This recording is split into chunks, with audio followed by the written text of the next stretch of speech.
Morning at 6:02, some Missouri teachers may soon get a pay increase. With the legislation, lawmakers aim to help school administrators not only address the ongoing teacher shortage, but retain teachers. WGEM's Ryan Hill is live for us in Lewistown, Missouri this morning with more on the legislation.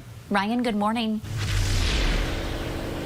Good morning. Now, the bill has passed the House, and what it would do is it would allow state agencies and public schools to offer incentive and retention programs.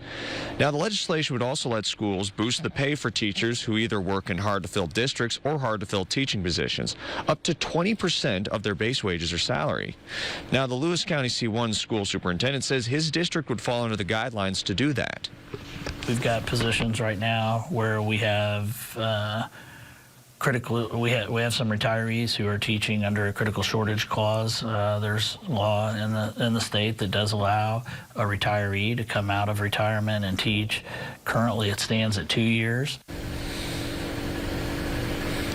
Senators will now look over the bill, and the superintendent says he thinks that they might tack the legislation itself onto another education bill. And he says the bill does have good intentions, but there are some concerns.